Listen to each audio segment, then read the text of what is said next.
Pernah nggak sih kalian membayangkan tempat yang paling aman, tempat yang setiap hari kalian injak, aspal yang kalian lewati setiap berangkat kerja maupun pulang kerja, tiba-tiba hilang gitu aja, bukan karena bom, bukan karena gempa yang dahsyat, tapi karena tanah itu sendiri memutuskan untuk pergi.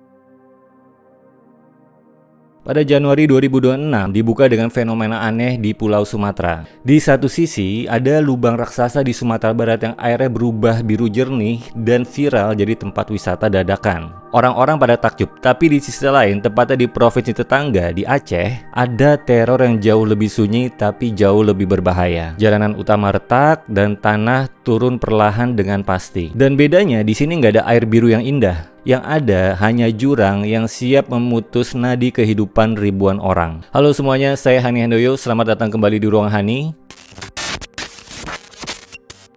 Hari ini kita akan membahas soal fenomena bumi yang lapar di awal tahun 2026. Apa bedanya kejadian di Sumbar dan di Aceh, dan kenapa secara geologis kejadian di Aceh Tengah ini justru yang harus membuat kita merinding? Siapkan kopi kalian, kita langsung masuk aja ke ceritanya.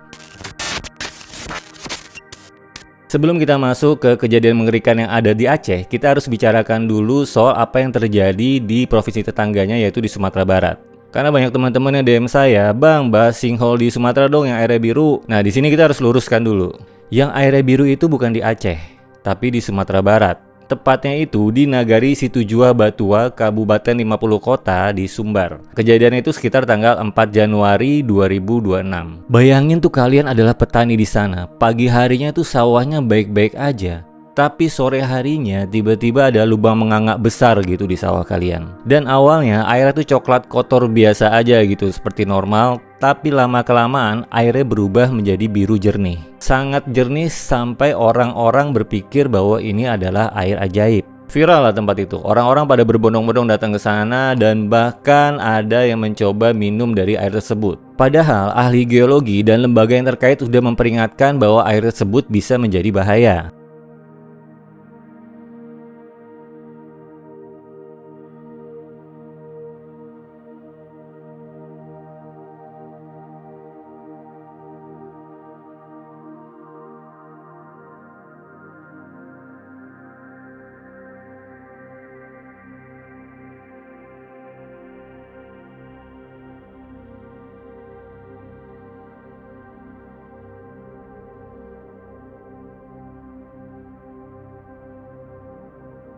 Kenapa ini disebut sebagai sinkhole? Karena struktur tanah di sana kemungkinan besar adalah batuan kapur atau kars. Bayangin di bawah tanah tersebut tuh ada gua-gua raksasa. Atap gua itu makin lama makin tipis karena digerus oleh air. Dan bam, runtuh dan jadilah lubang sumur. Ini mengerikan, tapi lokasinya di sawah. Jadi relatif aman dari korban jiwa langsung pada saat kejadian. Tapi apa yang terjadi di Aceh itu sama sekali cerita yang sangat berbeda.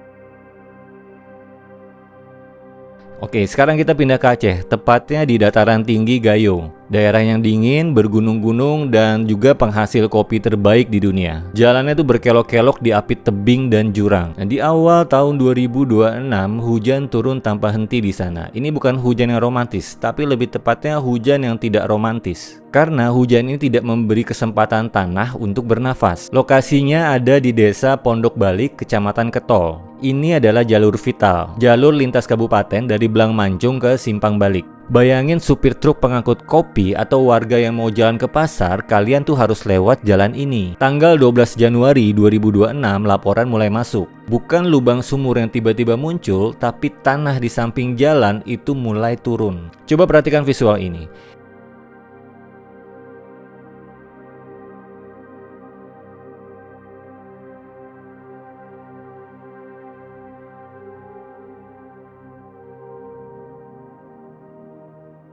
Ini namanya bukan sinkhole, ini namanya land subsidence atau tanah amblas. Dan percayalah, bagi para pengendara ini tuh lebih menakutkan daripada hantu. Kenapa? Karena prosesnya tuh silent. Kalian lewat jam 7 pagi itu jalan masih rata. Dan kalian lewat lagi jam 5 sore itu aspalnya udah mulai turun 30 cm. Kalian lewat lagi di malam hari, mungkin jalan itu udah nggak ada. Di Pondok Balik, amblasannya terjadi itu hanya 1 meter dari jalan utama. Bayangin kalian nyetir malam-malam pas hujan deres terus kabutnya turun, ban kiri mobil kalian masih di aspal. Tapi tanah di bawah aspal itu sebenarnya sudah kosong. Aspal itu menggantung menunggu beban yang salah untuk patah. Oke teman-teman Ruang Hani, biar kita makin pinter dan konten ini ada isinya, kita bedah sedikit sainsnya. Kenapa saya bilang kejadian di Aceh ini bukan sinkhole? Pertama, sinkhole sumbar. Bayangkan meja makan yang kakinya patah satu.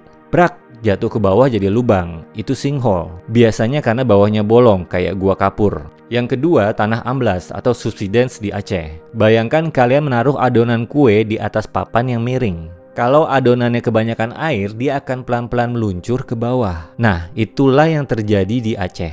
Tanah di Aceh Tengah, terutama di daerah pegunungan, pada saat itu sedang jenuh air atau saturasi. Pori-pori tanahnya tuh penuh air dan ikatan antara butiran tanahnya tuh lepas. Akibatnya, tanah kehilangan pegangan dan dia meluncur ke arah tempat yang lebih rendah. Masalahnya, di atas tanah yang meluncur itu ada jalan raya. Ada tiang listrik, ada aktivitas manusia. Dan yang bikin ngeri di kasus Aceh Tengah ini adalah ketidakpastiannya. Kita tidak tahu kapan pergerakan ini berhenti. Selama hujan masih turun, tanah itu akan seperti bubur yang akan terus bergerak perlahan. Warga di sana hidup dalam ketidakpastian. Apakah besok jalan ini masih bisa dilewati? Kita sering melihat bencana alam hanya sebagai statistik.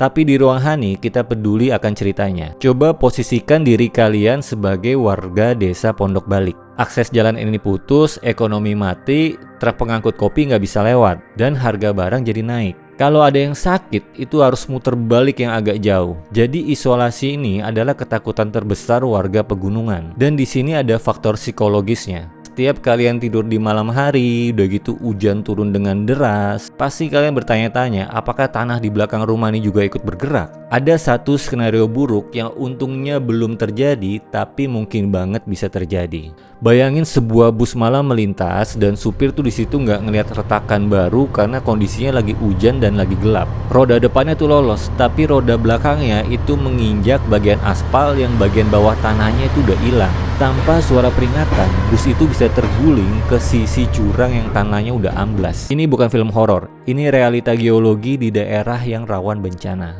Jadi teman-teman, apa yang bisa kita pelajari dari dua kejadian atau fenomena alam yang aneh ini di awal tahun 2026 di daerah Sumatera? Baik sinkhole cantik di Sumbar maupun tanah amblas menyeramkan di Aceh. Keduanya adalah pesan dari alam, bahwa tanah yang kita pijak ini tidak selamanya diam. Cuaca ekstrim, iklim yang berubah-ubah, dan kondisi geologi membuat kita harus terus waspada. Bagi teman-teman Ruang Hani yang tinggal di Aceh Tengah atau daerah pegunungan lainnya, tolong perhatikan tanda-tanda alam ini. Pertama, retakan kecil di tanah atau di dinding rumah. Kedua, pohon atau tiang listrik yang mulai miring. Ketiga, air sumur yang tiba-tiba keruh. Jika melihat hal itu, tolong segera lapor dan menyingkir. Jangan ambil resiko hanya untuk konten aja. Saya Hani Handoyo, terima kasih telah menemani saya untuk membahas misteri alam pada hari ini. Jangan lupa like, subscribe, dan nyalakan lonceng notifikasi, karena kita akan terus membedah cerita-cerita yang luput dari perhatian. Sampai jumpa di video berikutnya, stay safe dan hati-hati di jalan. Jangan lupa diskusi di komen. Assalamualaikum warahmatullahi wabarakatuh.